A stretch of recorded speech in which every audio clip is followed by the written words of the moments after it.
Hello and welcome to another episode of The Stew with JT Brew.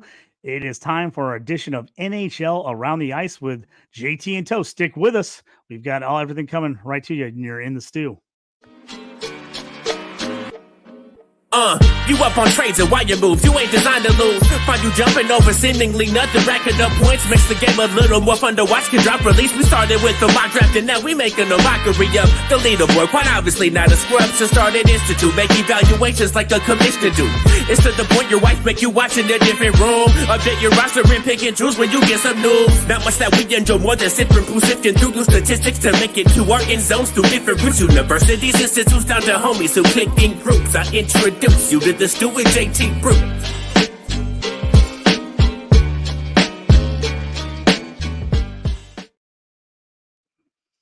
Hello, welcome to Wednesday night hockey talk here on The Stew with JT Brew. Toast and I are bringing you a special show today. We're going to pause our 5-on-3 two-man advantage segment. Going to go a little something special today. Usually we bring that to you every week on Wednesday. We'll bring it back next week, but we're going to do something we like to call Toast Takes One-Timers for this week, as we're going to hit a quick things and get back to it. If you'd like to listen to us, please go on YouTube, like, subscribe, comment, give us any questions you got. Follow me on the X at JT Orange. Toast, where they can find you on the X. Yeah, at Toast Clark. And again, look for those Toast takes about every single day, JT, putting out there some gambling bets. It's been about 50-50 so far this year, but encourage everybody to take a look. Yeah, we always tell you on the game and bets, feel free to split those things up, take them individually. A lot of times we like to parlay them. We're a big fan of the parlays. We've been all over 3 for 4 or 5 for 6 on a lot of these lately, but feel free to go, take your two favorite, go 1 for 1, any of that stuff. But we're going to hit right into it. This is Toast Takes One-Timers. Toast, JT Miller, Vancouver Canucks. What are you thinking? Vancouver, JT. So we're going to go quick in this segment. I really, really like this. Vancouver is off to a great start. Man, after having so many struggles last year, they're on track this year. They're looking great. JT Miller, he's a hidden gem. You got Elias Pettersson, who's really the stud out there, and you got Brock Besser, you got Quinn Hughes, but really people forget about Miller. Miller is a Bangers League dream, and I talk about him in the same breath I talk about Brady Tkachuk. He scored in every game but 2 this year, multi-point games in 8 out of 15. The guy is tearing it up, 9 goals and 14 assists. The guy is pacing for 125 points. Last year, the last 2 seasons, 99 points, 82 points respectively. The shooting percentage is way up. So, hey, enjoy this white glass. It's going to regress. And here's what I love, JT. Pacing for 185 hits. Steve Dietz in our home league. He took him as a first-round keeper. I was thinking, you know what, Dietz? I think that's a little risky. It's paying off big for him so far. Yeah, I agree. That was one of the ones we talked about. We're like, oh, man, really? First-round keeper? Because a lot of times in our league, just to remind people, in our home league, we do a 3-man keeper, but you get to keep them in the round you drafted them in, and then they move up 2 rounds every year after that. So a lot of times, unless you have an absolute stud, a lot of times we don't like to keep first-round keepers because you want to go for that value. He's stuck with them, and it's paying off. I tell you what, probably one of the most impressive teams this year for me is Vancouver. After they were so disappointing the last couple seasons. I mean, we just saw all that talent on that roster, and we were just waiting for them to actually do something, and they just couldn't get it together. I mean, all the talent, all the players they had, just kept seeing them lose time and time again. The defense was bad. The goaltending was like decent. Man, they look like a totally different team. Them and Edmonton to me are like inverse, and we'll talk about Edmonton a little bit later, but they basically traded places, man. Vancouver is one of the better teams out west. I've been really impressed with the way they've come out to start this season. Jumping on, Sam Reinhart, Florida Panthers, go. So Steve Dietz again. Steve, this is a reason why, and we're going to talk a little bit of our home league, JT. So I'll keep mentioning people in our home league because get a little shout out to them. But that's why you're 4-1 in our league, selected in the 10th round. What value? Okay, but hey, Dietz, you didn't hold on to him. You end up giving up to John Martini. Martini picked him up on the waiver wire. I had an option to pick up Sam Reinhart or actually Rodriguez for Florida. Rodriguez has been pretty darn good. I passed on Reinhart, and you know what? I'm regretting that. Steve Dietz, you'd like to have that one back. Huge time on ice for Sam Reinhart. 21 minutes a game. All right. So I don't know if that can keep up, but nevertheless, just ride him to the wheels fall off. I don't really care. They probably don't care at this point. I mean, he's scoring in bunches. 14 games this year, JT, 11 goals, 10 assists for 21 points, 47 shots on goal, shooting at 24%. 24% is not going to last. All right. That's 10% over his career average. Regression is actually coming. His last 2 seasons, he's had 82 points, 67 points respectively. He's pacing well over for 100 points this year. The question will be with Reinhart right now, do you sell high, all right, or do you just go ahead and ride? It all depends on how your team is. If your team's actually top to bottom real good, you don't really have many holes, there is no reason to shop them. But if you need a little boost, your team's a little underperforming well, I would go ahead and consider selling a high on Sam Reinhart. Go ahead and get some guys that are maybe underperforming just slightly, that are drafted well ahead, and go ahead and pounce there and use him as a trade chip. And man, Sam Reinhart's really got it going in Florida. Yeah, for me, this is something that has burned me the last couple of years in our home league. Is I go for that early win. I'm trying to get a couple extra games played on the waiver wire, and I end up dropping a guy that someone else picks up, and I can never get him back. It burned me last year with Lucas Raymond. I was like, I dropped him week 1, and then he went on a tear after I dropped him. And I can never get him back. So that's always one of those tough things early season, Toast, is do you go for those extra plays? Make sure you try to get that win, the first couple of weeks of the season, and you drop guys you really like that you don't know if they're going to hit or not, or do you go for the extra plays? It works out both ways sometimes, but it's burned me. So I've been really cautious on the waiver wire the first couple of weeks here. I don't want to make any play where I'm dropping a guy just to get an extra play, and I'm dropping a guy I really like. So that's something you always got to think about early season as well. Yeah, and JT, you got a 3-2 start for your team right now in our home league, and so I would stress that philosophy that JT ends up deploying there for all those new managers out there. Be patient. We're 5 weeks in. We're into week 6, so be patient with these guys. Don't actually drop Sam Reinhart in the first or second week. Yep, number 3, Nico Kucherov, Tampa Bay Lightning. Go. JT, so during our home league, could not believe Kucherov fell to you in the first round. You had the 3rd or 4th overall pick. And let me explain to listeners, in our league, we keep 3 players as 10-team league. So 30 players are off the board. It's where you actually drafted them. So it's not necessarily the best 30 players, but nevertheless, to have Kucherov to be able to get it pick number, let's say 34. I was shocked when JT was able to actually get him. He's the hottest player in hockey right now, next to another guy we're getting ready to talk about here soon. The guy is on a crazy pace. I mean, crazy. 150-point pace, 11 goals, 12 assists, do 15 games. And shooting his career average. How scary is that? Over 21 minutes a night, which is up 2 minutes from 2 years ago. So the last 2 years, he's been a minute more. But here's what I love about Kucherov. The guy is shooting like he's never shot before, taking the puck, putting it on net at a very, very high rate. Stamkos is the guy that's really actually kind of cooled off and has not really been shooting the puck as much. Kucherov stepped in his place. So Nikita Kucherov owners, and especially guys that got him in redraft leagues, especially like JT as a steal, congratulations to you.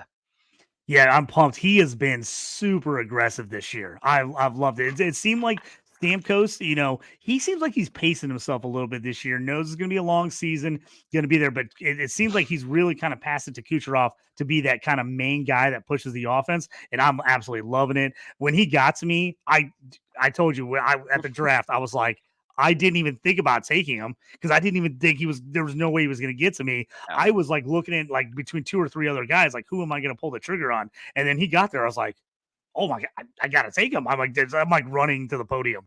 Like, give me Kucherov. It was great, man. So I'm super pumped to have him on the team. I hope he keeps it up. This is another one of my guys. I've been on him for years. Toast, you know me, leagues we're in together. I'm like, we either draft him or I'm like, how can we trade for him? I love this guy. I have an affinity for Swedish hockey players. I love Team Sweden hockey. Just big fan of them growing up. And I love this guy, William Nylander, Toronto Maple Leafs. So Nylander is very, very interesting. He's in a contract year, and man, is he producing. He's making it very difficult on Toronto to be able to actually know whether or not they can keep him or not. I don't think he's going to stay in Toronto, JT. And the reason why, they got Tavares, they got Matthews, they got Marner. All those guys are making $10 million plus. I don't know how they would actually fit a fourth guy in there of $10 million. And at the end, I want to talk about at the very end of this segment, I want to talk about Patrick Kane, because there's been some rumors about Kane. He visited Toronto yesterday, took a visit there. And I'm like, you're thinking, there's no way he's going to Toronto. How would they in the world end up making that work with the cap? There's no way. There's no way. And so I just see Nylander moving on next year.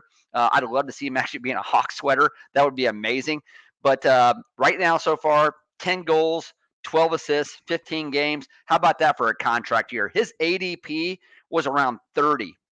Man, think about that, 30. He's a top 6 or 7 player in all formats this year. Martini took him in our home league in the 3rd round after about 30 players were kept, as I was mentioning before. Great value. I know that ticked you off, JT.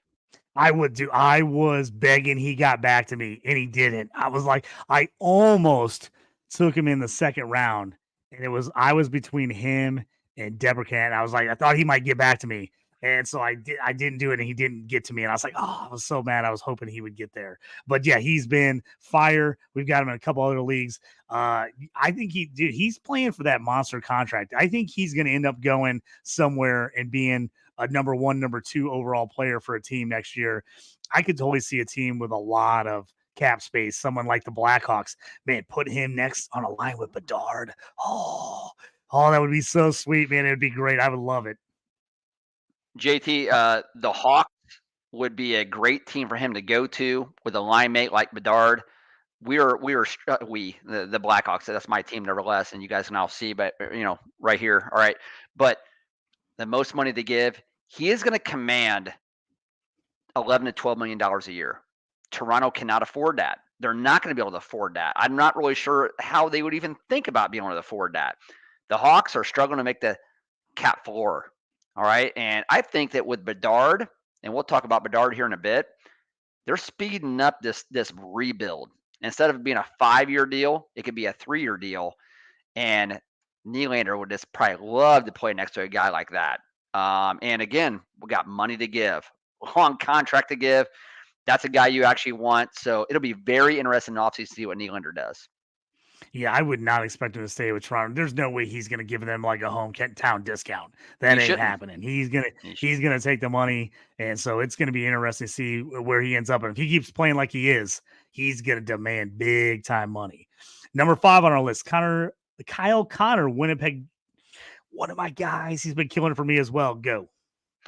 So JT Kucherov, I'd mentioned, is the hottest player in NHL. If there was anybody to challenge him on that, it's Kyle Connor, and he's really done it in the last 7 to 10 days.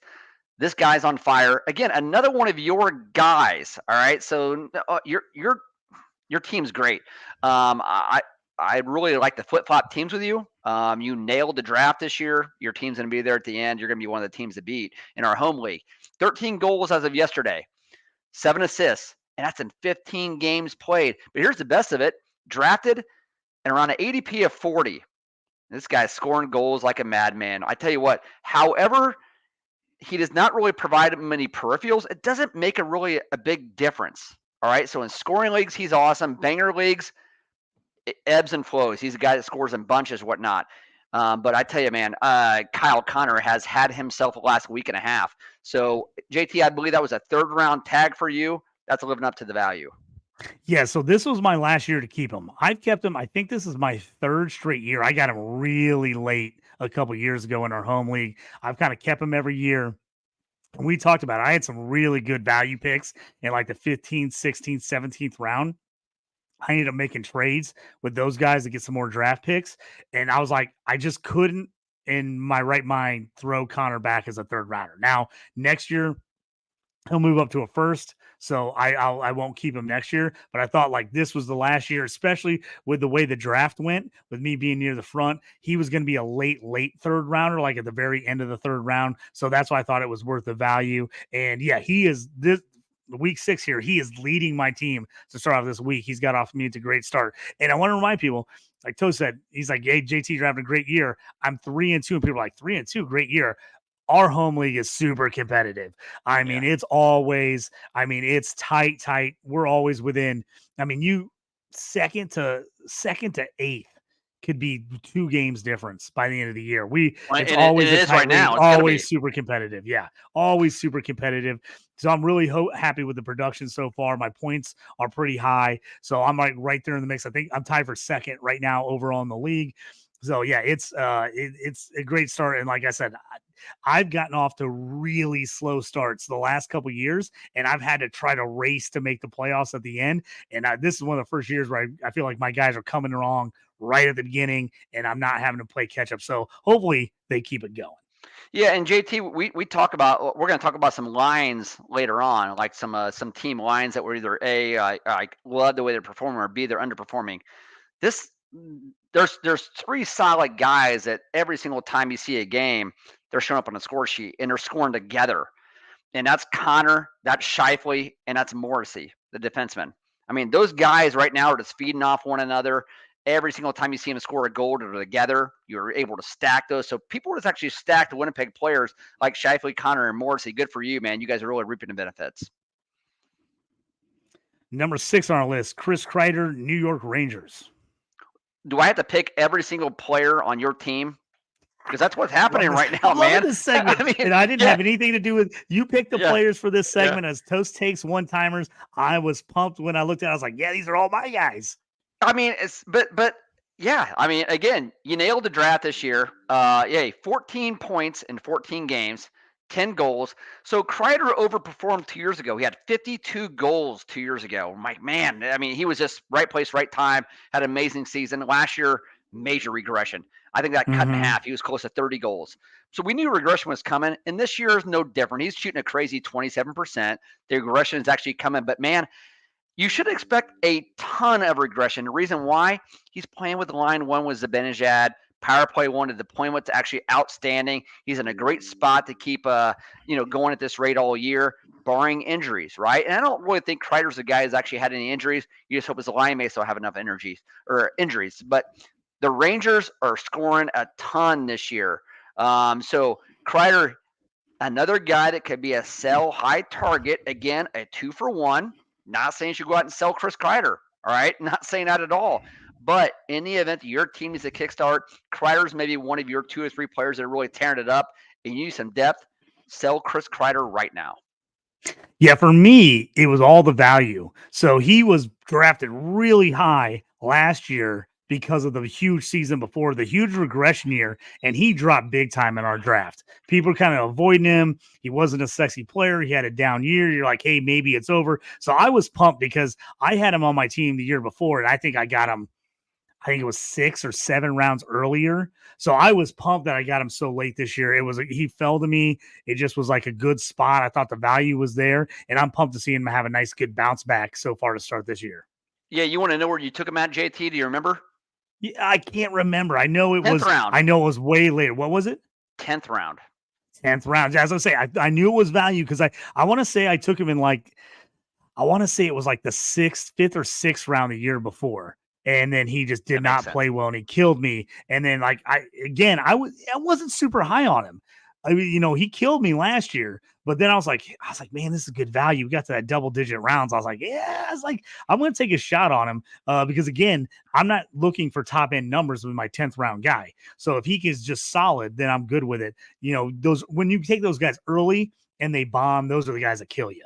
Those are the guys that absolutely murder you in leagues when you're top 5 pick and they just don't produce where you're expecting them. Those are the guys that absolutely kill you. So I was pumped where I got him, and I'm happy with the production he's given me so far. Number 7 on our list, Eventually Malkin, Pittsburgh Penguins. They, as a team, not what we're used to seeing out of them. What are you thinking about Malkin so far? So Pittsburgh in general is picking it up a little bit. They had a rough start to the season. They're a little bit better. But, man, think about Malkin. At his age, I want to say he's 35, 36. I'm guessing. He's got to be mid-30s. He's old. I'd have to look it up. He's old. JT, the first thing that comes to everybody's mind with Malkin every single year, and the reason why he falls in drafts is because his health, right? He's always Mm-hmm. injured. But guess what? Last year, 82 games played every single game. JT, you want to venture to guess how many games he's played this year? I think he's played every game, right? I don't know Every if he's game. missed any time. Yeah, I was gonna Every say I game. thought he seemed healthy to me this year. Hey, keys to success, health with Malkin. When he's out there, the guy produces. He's a point per game player. That's never going to change. He's too talented. So I mean, nobody would have predicted the amount of games he's played in the last year and month, whatever. He hasn't missed a game. Nobody would have predicted that given the past 4 or 5 seasons where he's been injured almost constantly. What I like right now is the fact that his time on ice is somewhere around 18 minutes a game. That's comparable to the previous 3 seasons. All right. So again, they're managing him well. They're not playing 20 minutes a game. They're not actually trying to, break him down because again, he can be broken down pretty darn easy. So I wouldn't say this is a sell high candidate. All right. And the reason being is the fact that everybody just assumes Malkin's an injured player. So you're not going to get the best value. Ride this the entire year if you can, just like you did the Mm-hmm. last year. Jensen selected Malkin in the 6th round this year. After 30 players were actually off the board, after 50 players, that's around ADP of 90. Think about that value. ADP of 90, man. Wow. So for a guy that plays on a power play with Crosby, who's having an awesome year, by the way, awesome year. I mean, Crosby is a generational talent. We talk about him in the same breath as Matthews, as McDavid. Crosby is a first ballot Hall of Famer. Crosby may end up going down as the best player of the 2000s, 2010s, 2020s. I mean, he's that darn good. Malkin's been there with him every step of the way. But an ADP of 90, everybody's kicking themselves now. So you know what? Why did I think he'd be injured? He played on an ADP last year, and he's just tearing it up this year. Yeah, that's an example of one of those like few years in a row, and people just kind of get in their mind that he's going to be hurt, and then he's not. And I just looked it up. Of course, right next to his name it says injured, and I was like, "Whoa, he's hurt? Illness? He's got an illness Illness. right now, so he's not hurt." So I look it up. You want to take a gander at what year he was drafted? I know I'm just putting you on the spot because I wanted to look up his age to tell everybody because we're close. We were close on the age. I'm going to guess he was drafted in 2003. 3. Right there. 2004, first round, Okay. second overall pick. First round, second overall pick in 2004. He's 37 years old. So we were right there with him. The fact that he 36, 37 years old playing the entire season, a guy like him, fantastic. And again, like I said, this was a top 5 pick every year for years, top 5, top 10 pick in every league. And you're still getting production out of him. But you're riding that lucky wave of the guy's a little bit older. He's had a couple injury played years. And sometimes people just remember those years, especially if you had him. You had him when he was hurt. You're like, oh, guy's always hurt. Doesn't mean he always is, but you just remember him being hurt because he was on your team when he was hurt. So yeah, just unbelievable value for him this year. Another thing about Malkin, JT, is that if you look at Pittsburgh, they're the oldest team in the league next to Washington. All right, they're pretty darn old. I assume Washington's old in the league. So this isn't going to last forever. All right, he may end up wanting to be a pen for life, but if he ends up wanting to play another 3-4 years, and he can't be like Jaromir Jagr, another pen, they're going to end up playing. He's still in the KHL, I think. I don't know. He's out there. He's trying to play still, but I think Malkin's got a few years left in him. But I don't know if Pittsburgh will actually want to actually have him there for a few years left. What an amazing guy to have on a young team, a rebuilding team, and to put him on a top line, even if you're going to get 50 or 60 games out of him, to show young players and a young superstar the way. So you end up, have Columbus. You got teams like Chicago. I'm not going to put him on San Jose, right? He's not going to San Jose. No. But you got even Leo Carlson in Anaheim. So put him with young superstar players actually up and coming.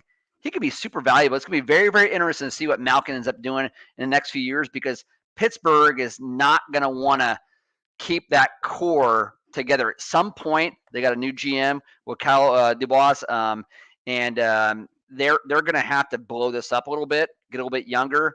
break it down, and I would think that Malkin would be a piece that they would want to go ahead and move on from.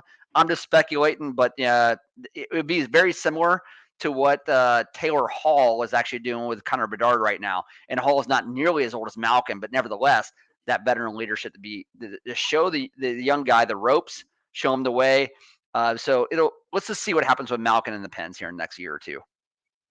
Number 8 on our Toast Takes one-timers, William Karlsson. This is insane. Yeah, this is insane. Yeah. So Vegas was JT. Vegas came in the league as an expansion team in 2017, 2018. They actually went to the Cup Finals that year. Amazing. I mean, think about that. Went to the Cup Finals as an expansion team. And in the Big Four sports, how often does that actually happen? I don't know. Yeah, you guys do it's absolutely. It's. I mean, that's crazy. If I also will shout out while I'm thinking about it. If you've never watched the documentary on the inaugural season for the Las Vegas Golden Knights, check it out. I think it's on Amazon Prime right now. But go check that thing out. I can't think of what the name of it is, but just look Vegas Knights. Like, it is a really good documentary on the initial season being in Vegas. Really cool. I probably watched it 3 or 4 months ago. I just kind of came across it searching. Really good. So it's a good if you're just a hockey fan, it's just a good one to check out for sure. Yeah, their front office leadership has got to be the best in the league, considering 2017, 2018, and the success they've had and winning the Cup last year. And I think they've made the playoffs every single year their existence except one. And so William Karlsson's a big part of that. Last year, he had an amazing playoff run getting them to the Cup. It was so funny because during their parade, the guy was out of control. His mom had to get up on the stage and like take him off the stage because she was embarrassed about what he was going to say. He didn't care. He didn't give a shit. So 43 goals back in 2017, 2018. He's shooting at that percentage right now. That year, JT shot 24%. This year, he's shooting 29.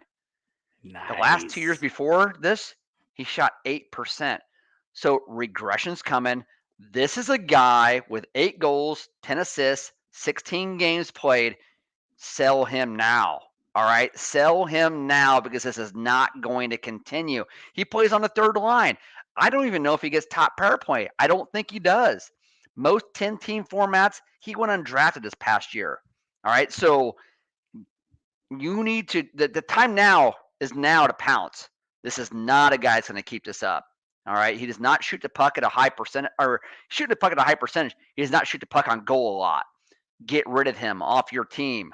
So recently, I traded William Karlsson.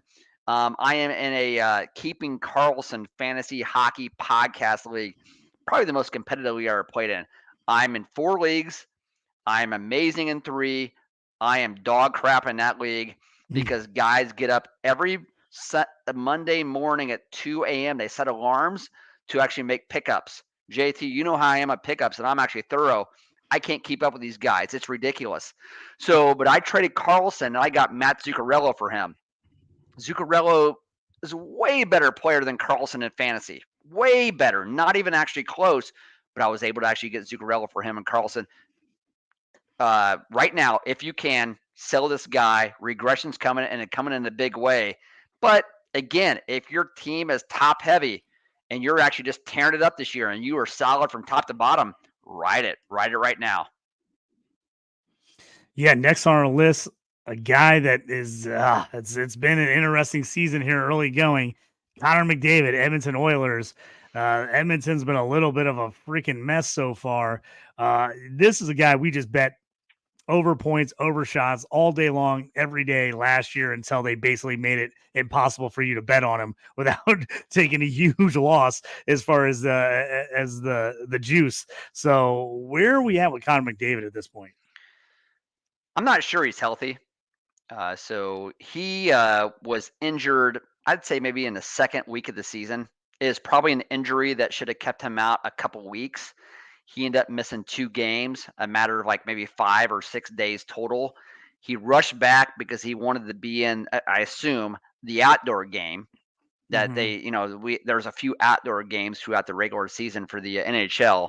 and really he needed to sit longer. You can tell when he's out there, he's not nearly as fast, nearly as deceptive, not moving side to side as well as he does. It's still better than the top 2% of the entire league. That's how great he is. He did have a nice game versus the Islanders on Monday in a 5-1 win. I think he either had 2 or 3 points, can't remember, but nevertheless scored a goal. I know he at least had an assist. But Edmonton fired their coach. They end up hiring McDavid's AHL coach. So or OHL coach, sorry. McDavid played the OHL when he first got drafted, or maybe before he got drafted, sorry, for a year. And they hired him specifically. Now, from what I'm actually gathering on Twitter, it wasn't anything specific about that. They said that was coincidental. I guess the GM is pretty tight with this coach. So nevertheless, that was the choice. But they did win their first game with him. They looked a little bit more like Edmonton normally does. Tonight, they're playing the Kraken. It's 0-0, and we're just entering into the second period. But I would assume that Edmonton's going to turn it around. From what I gather, JT, by listening to her podcast, digging into numbers a little bit, I'm not going to throw like all these geek numbers at everybody. They are playing better than the results from an offensive standpoint. Their expected goals are way higher. Their 5-on-5 percentages are way higher than they actually got the results. So better days are coming from McDavid and Edmonton. Yeah, I'm in a couple discords, and I've one of my fantasy football discords. We've got a bunch of hockey guys in there as well, and a couple big time Edmonton Oilers fans, and they said the exact same thing. They said McDavid rushed back to play in the outdoor game. He probably should have sat a week or two longer. They said everybody was talking about it, him trying to get back, and they said the same thing. He just doesn't look the same. He's not as explosive, and he definitely is playing like he looks like he's playing hurt. And we've all seen that. We've seen players that are fighting through and gutting through, and you got to appreciate gutting through, but it's too early in the season for that. You got to gut through in the playoffs. Early in the season, you got to get right, because then you get those nagging injuries that last all year, and you just don't ever get 100%. And professional sports, we always talk about it. You're a weekend. You're not 100% the rest of the year after a weekend. You're just not. Right. I mean, everybody gets beat up. Everybody is injured, but you got to be, as high, playing as high as you can, as best as you possibly can at a high level. And yeah, I feel like because they got off to such a bad start, he felt like he had to get back and right the ship. 100%. And I think if they wouldn't have got off to such a bad start, I think he would have been like, okay, we're okay. We're holding out. We can just keep playing okay. But it wasn't even that they were losing. They were looking bad, and they were getting beat down. And I think that was part of it. They weren't losing 4-3 to Vegas. I mean, they were getting smoked by like average teams. So I think that was one of the things that, hopefully he gets better. Hopefully he gets healthy.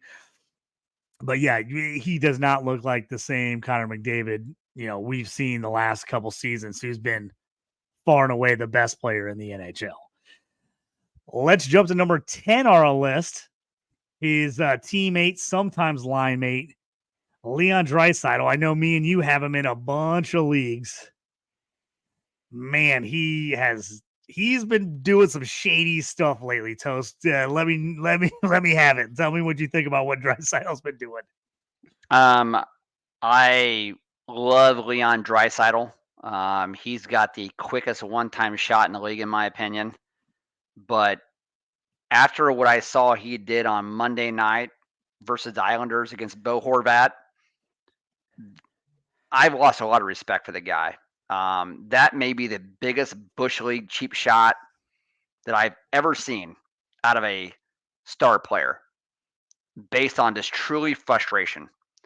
So what happened is Horvat had his back turned to Draisaitl, and Draisaitl, instead of checking him in the back like most players would have done to get some spacing, put him off balance a little bit so he can go ahead and get some positioning, he went straight for the back of his legs, like the back of his knees.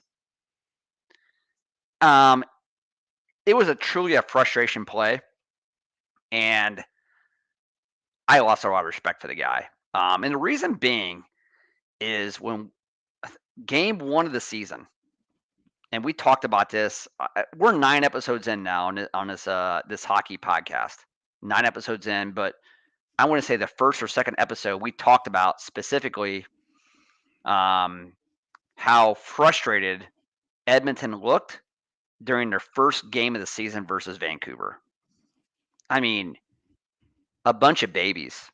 They were taking him and McDavid knew they were getting outplayed. They were so ticked off the fact that, oh my gosh, I got to play hard. I'm actually getting outplayed. I'm not used to this, so I'm going to go ahead and take my ball. I'm going to go ahead and go home type of crap. That's exactly what they were doing in the game 1. Took one stupid penalty after another. And when we say stupid penalties, just baby penalties. And the same thing was going on with Draisaitl, getting a little frustrated. Things aren't going to my way. We're not scoring 7 or 8 goals a game against people. And then he ends up, a cheap shot like Horvat against Horvat. I lost all respect for the player, especially a player of his stature as a superstar in this league. So, being a Blackhawks fan, I watched superstars for 9 seasons in a dynasty run. Guys like Kane, Taves, Keith, Seabrook, Hossa, and the list goes on and on. And as much as they may have became frustrated in certain games, they would have never stooped to that level. All right. That told me right there with Edmonton, if their best superstar players, and especially Draisaitl's, doing crap like that, they're never going to win anything.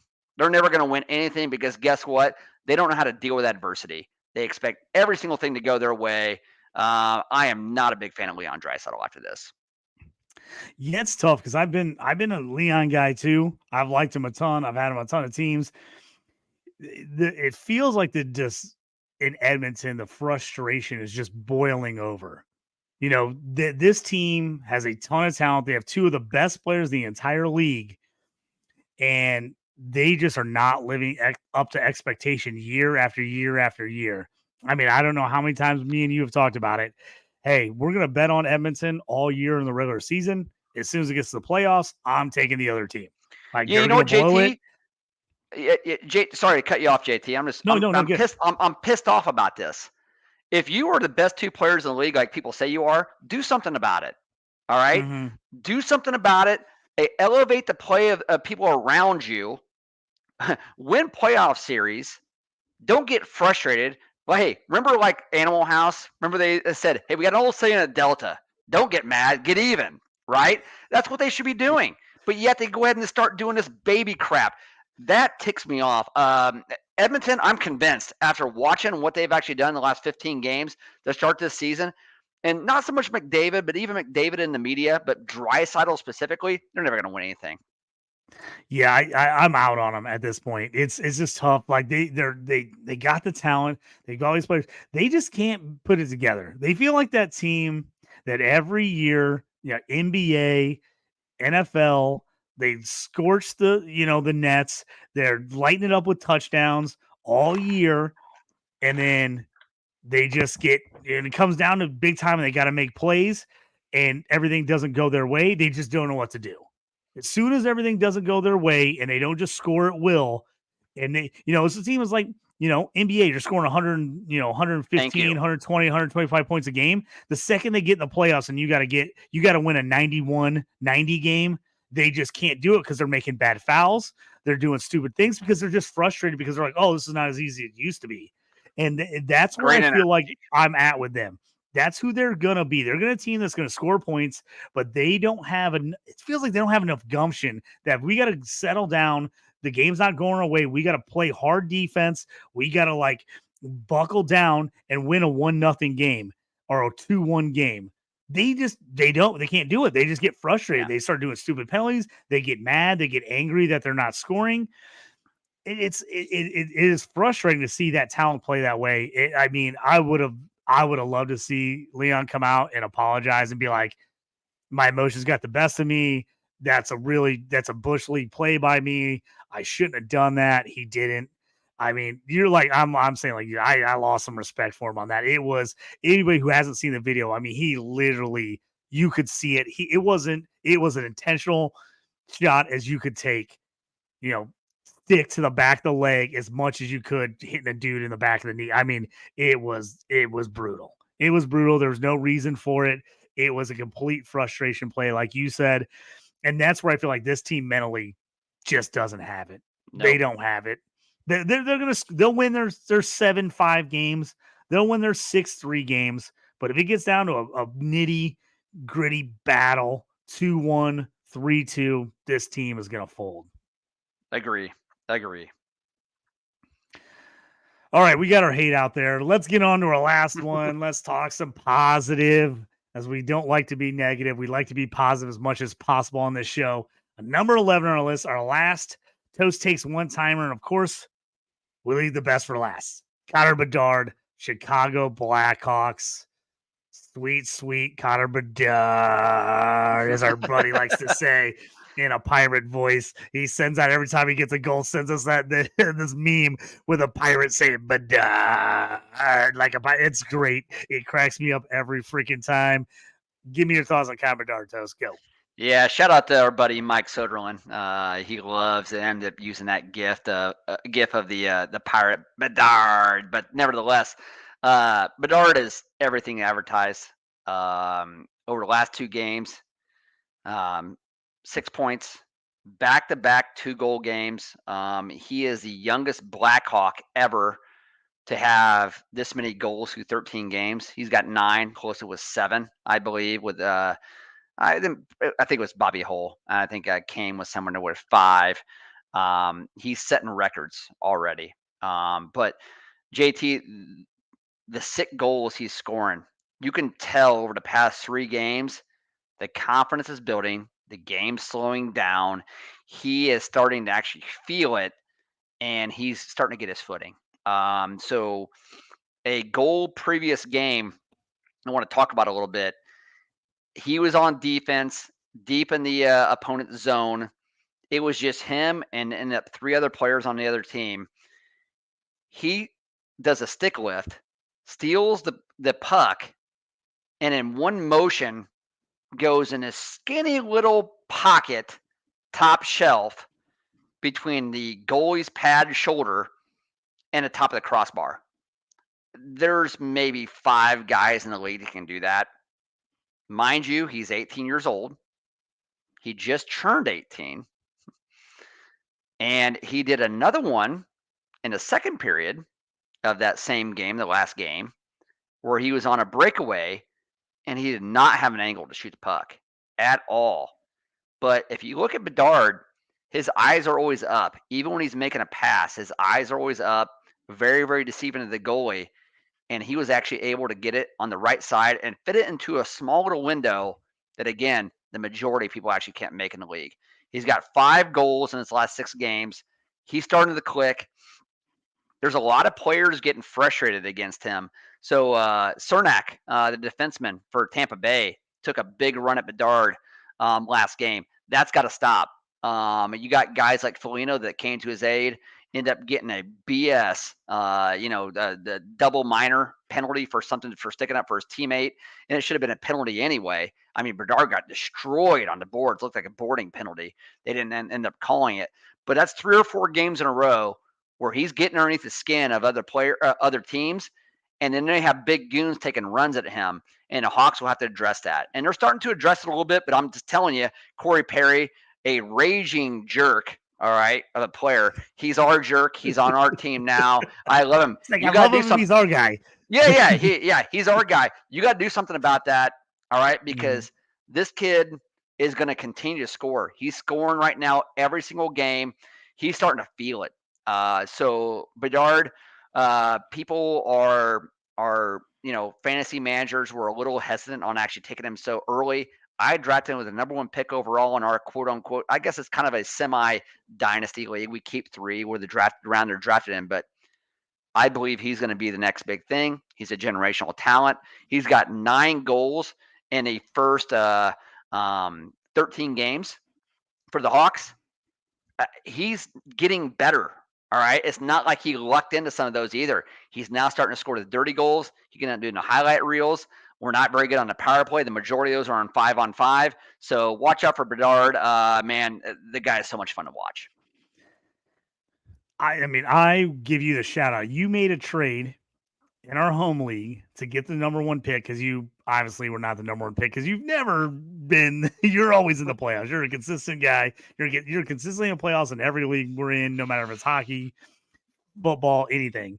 But you made the trade because you had the confidence. You're like, I'm getting the number one pick. You could have maybe sat still where you were at and hope Bedard got to you.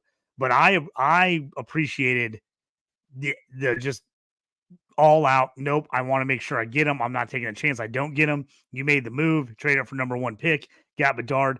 Everybody knew he was going to be a good player and possibly a special player. Man, the way he is playing this early in the season, 18 years old, is insane.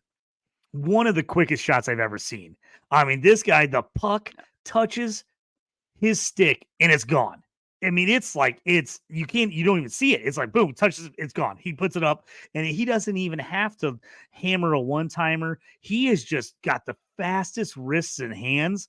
It's insane. Like you said, some of the placements of some of these shots, most people wouldn't even attempt them. I mean, they wouldn't even attempt it because it's like, I mean, he's shooting into the absolute smallest space. He's shooting in and he's making it work. I tell you what, when we talk about making your teammates better, making your team better, it is so obvious. He makes everybody on this Blackhawks team better. You take Connor Bedard off this team is straight trash. I mean, they're terrible. This team is super competitive. They're in a ton of games, and Bedard is just lifting everybody. But we've seen, like you said, everybody's making a run at him now. Because, hey, these guys are professionals. Some of these guys been in the league 15, 20 years. They don't like an 18-year-old kid coming in and just working them. It's frustrating for professionals. So these guys are going to go Blackhawks. You got to go old school. You got to get somebody to protect them. You got, I know the league is trying to get fights out, trying to get some of that aggressive stuff out. But hey, all the greats had a protector. All the greats had someone out there watching their back. And the Blackhawks better decide real quick who's that's going to be, because teams are going to keep taking shots at him until they say, hey, you take shots at a guy, we're coming for you. And you're right. You cannot let, I mean, he's done a good job of not, buying into it, getting upset, getting really pissed. He's been chippy too, though. He's not a guy that's been looking back. Like he takes a shot and he's like, oh, that guy took it. He's up in like, I'm good. You're not going to take me out. So I've been really impressed with him. And like I said, I mean, man, sky is the absolute limit for Bedard. He's been super fun to watch so far this year. He has made every Blackhawks game much watch TV. It's been unbelievable. Yeah, they play tomorrow night. And here's what I'll say about Bedard is he has got a great balance of confidence and humility.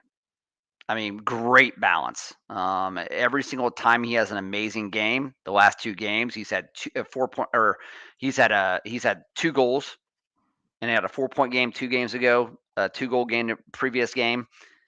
As soon as they ask him about that from an 18-year-old, he's automatically deflecting and going to his teammates and how great they are and how it wasn't, But when he scores a goal too, he's talking trash to the crowd. You can tell, so there's a little bit of both. He gets it. And a lot of times you end up having those guys that just are special and they're so unbelievably good at what they do, but they're not as good in the media. He's got everything.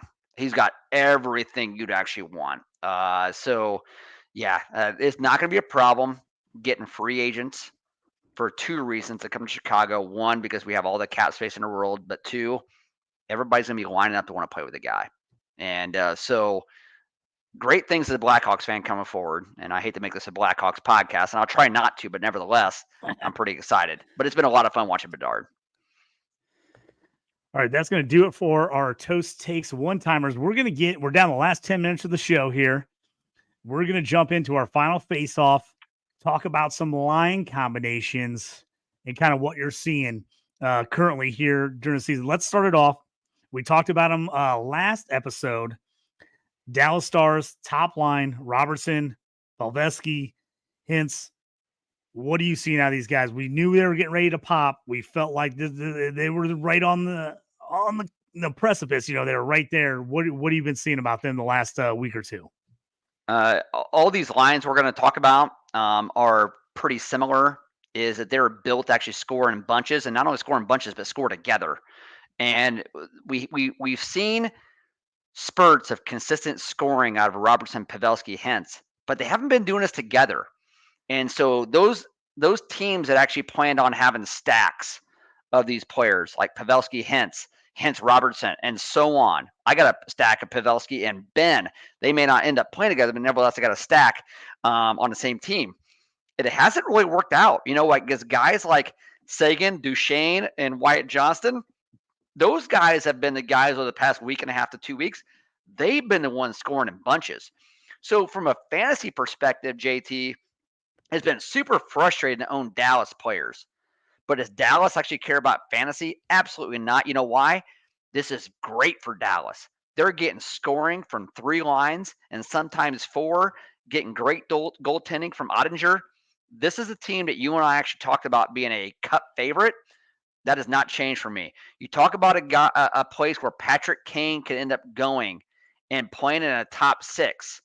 This could be a team that he's going to end up going to. If they end up landing Kane and they are one of the 8 teams that's rumored to get Kane, watch out for Dallas. They are already in my cup favorite at this point. But, man, them getting Seguin, Duchesne, and Johnston, big time scoring out of them, and their top line's kind of quiet, not scoring in bunches. Amazing start for Dallas. Next group on the list, Buffalo Sabres. A little bit disappointing start out of them. Trying to pick it up. Top line, Skinner, Thompson, Tuch. Yeah, that's all right. Injuries. Thompson had a slow start to the season. First 5 games of the season, I want to say maybe only had 1 goal. Was very, very quiet. Then he actually started to come on. He was shooting a puck a ton. Now he just took a puck off the wrist last night. Or it was either last night or 2 nights ago. But nevertheless, they were they were not optimistic, the team. They said right on the media after the game he would miss significant time. Today, the dust settles a little bit. They're saying it's not month to month. It's more week to week. But nevertheless, Thompson's going to miss some time. Tuch has been in and out of the lineup. And Skinner, he hasn't really produced. So if you look at these guys' numbers, they're not awful. They're kind of close to point per game players.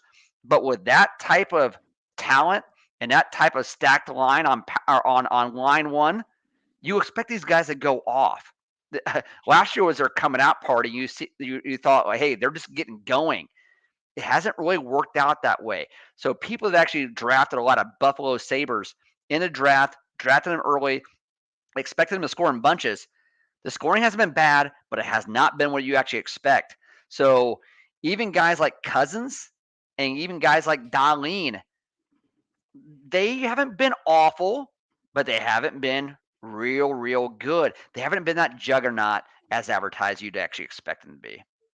Yeah, those are 2 guys that I have on our home league team, Dahlin and Cousins, and I've just not got the production. They're 2 of the guys that are kind of cold on my team that I thought I was going to get a lot from.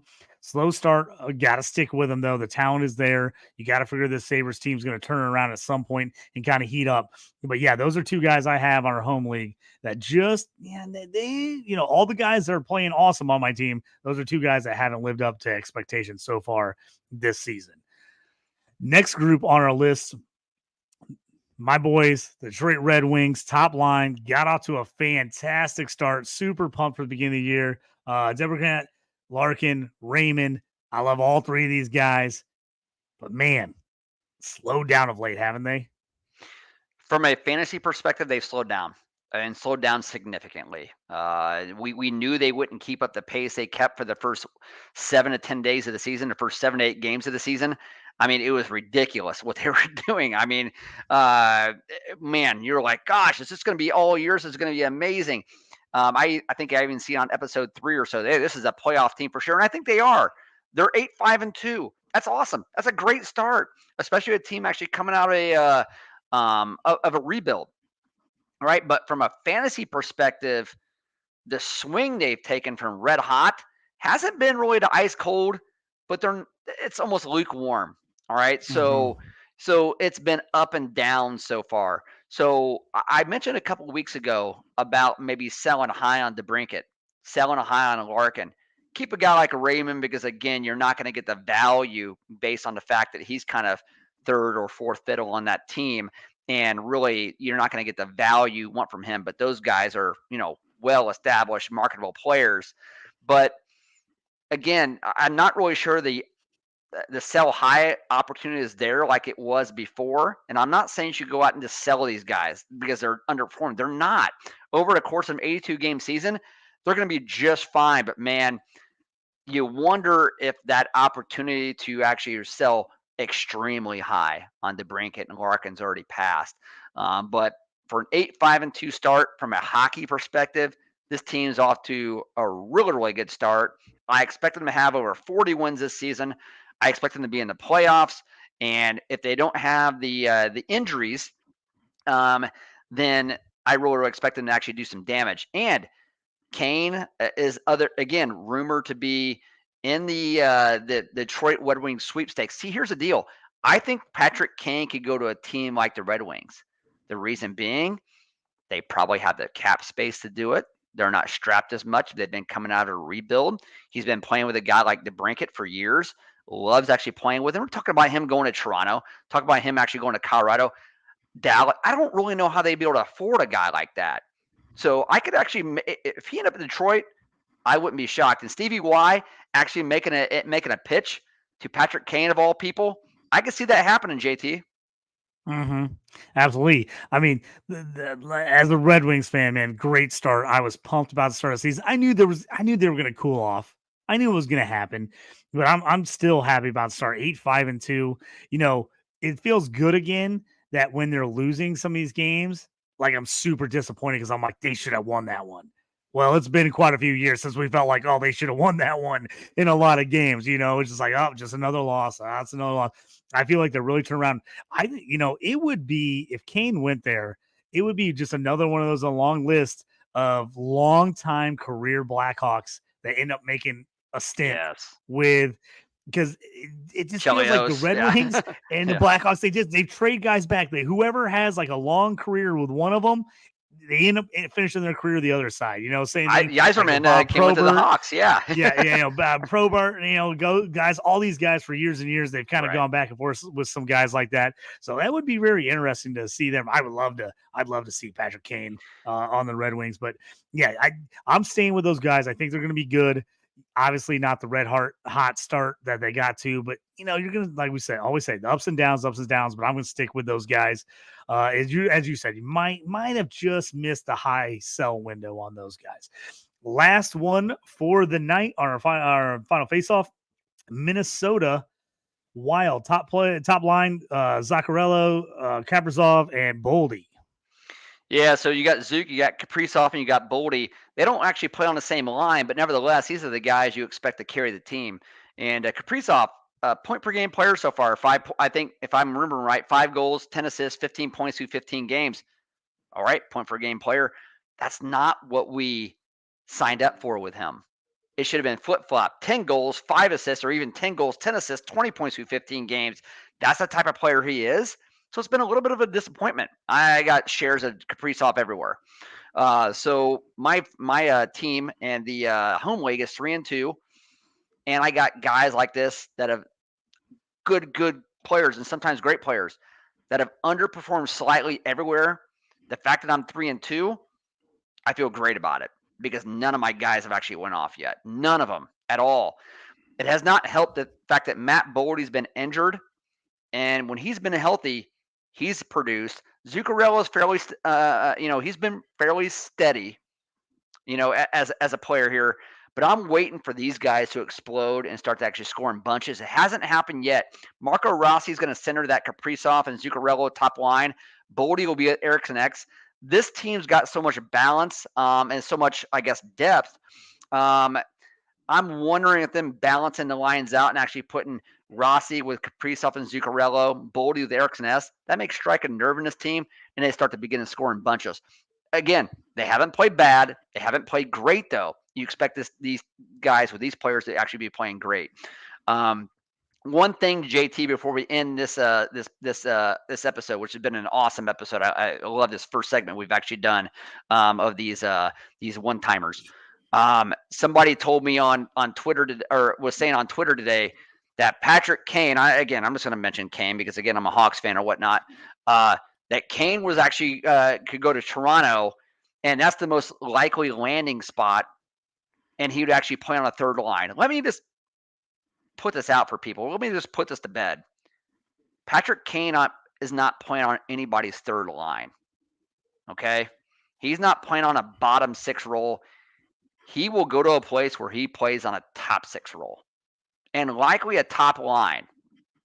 And people are like, well, if he wants to win cups, he's going to do what's necessary. Kane likes winning. I mean, wrong. He's actually won 3 cups, always been part of a winner. Kane is a student of the game. Hardly anybody works as hard as he does. The guy is always the first to practice, the last to leave. Working when he actually optional practices, he's always there. He is addicted to his statistics. All right. So he is not going to go play for a team on a third line where he's basically not even close to a point per game player. That's not what he's going to do. All right. So teams that actually think that he's going to be going to Toronto. Let's say he does go to Toronto. He ain't playing on a third line with Max Domi. All right. That's not going to happen. Yeah. So chill, everybody on X. Yeah, exactly. Kane will actually land on a team where he's going to be in a top 6, period.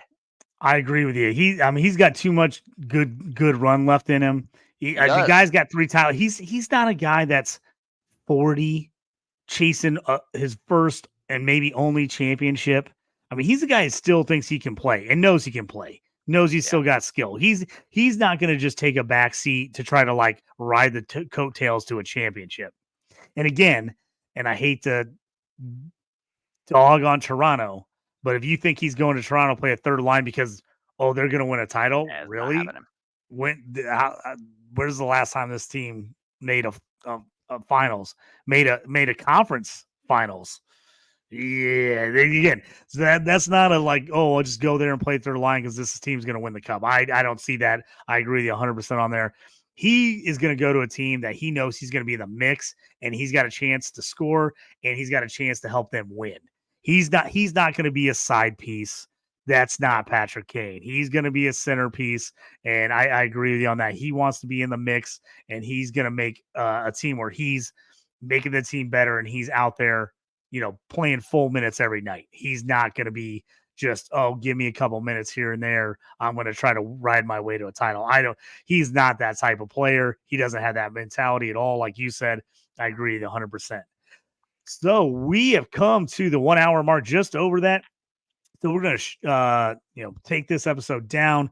Toast, I appreciate you. Thanks for being on. Great episode. Check him out on the X at Toast Clark. Again, we put out our Toast Takes bets pretty much daily. Every once in a while, we get real busy and miss a day. But for the most part, he's got all kinds of Toast Takes out there. Check him out on there. You can also find him at JT Brew Stew, which is our homepage on the X for the Stew with JT Brew. You also can check out my stuff at JT Orange on the X. We appreciate it. If you get a chance, like, subscribe, comment on us on the YouTube page. Also, you can find us Spotify, wherever else you listen to podcasts. We always put these things out pretty much immediately or the next morning after the show. So if you guys didn't get the chance to listen to us live or want to go back and re-listen to it, feel free to jump on there. Toast, I appreciate it. Thanks for another great episode. You've been listening to the Stew with JT Brew. You guys have a good one. Another week of hockey is always a good week. See you guys next time. You up on trades and wire moves, you ain't designed to lose. Find you jumping over seemingly nothing, racking up points, makes the game a little more fun to watch. Can drop release, we started with the mock draft and now we make